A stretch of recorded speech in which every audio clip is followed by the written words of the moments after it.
been a very scary, very stressful, very strange week here in LA, where we work, where we live, where our kids go to school.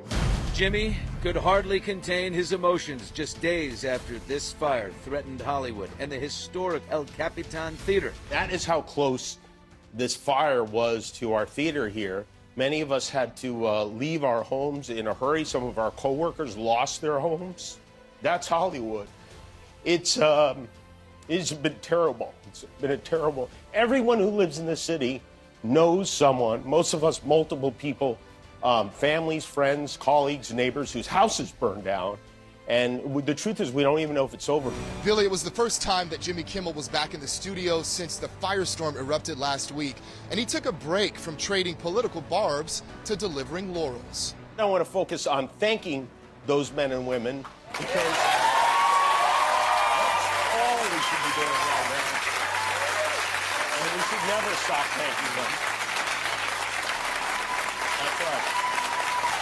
Across town in Pacific Palisades, former Tonight Show host Jay Leno was helping serve food to those exhausted firefighters. He spoke with CNN's Anderson Cooper. We got a big barbecue going, and because, they're all getting boxed lunches, and we figure let's get some hot food. So it's kind of fun. I drove a 1941 American LaFrance fire truck, so the guy's got to... Wait, you brought your own fire I truck? brought my own fire. It's good to have your own fire truck when you live in L.A. And the longtime L.A. resident reflected on this tragic week. You get on that hill and you look for miles, and there's nothing. It looks like Hiroshima or just some horrible thing. But, the sense of community, neighbors meeting neighbors never met before, and people all pitching in. I mean, I try to look at the bright side of things.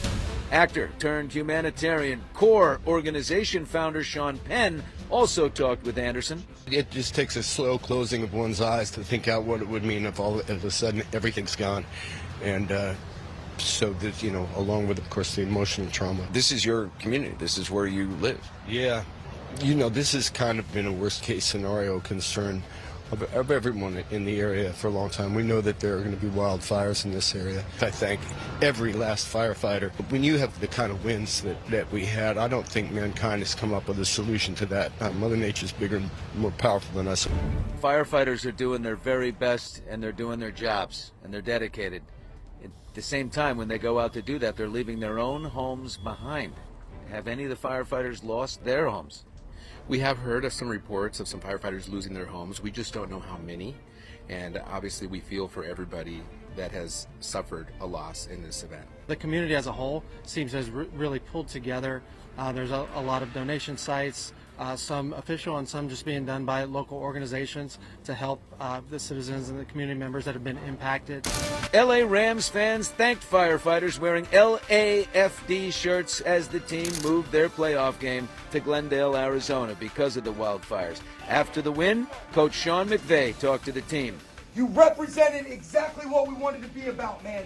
A city that's going through a lot of different stuff that can look to you guys and say, I'm proud of that group. Today, word Netflix is making a $10 million donation to groups helping those affected by the fires. Warner Brothers has pledged $15 million to help efforts to fight the fires and rebuild from them.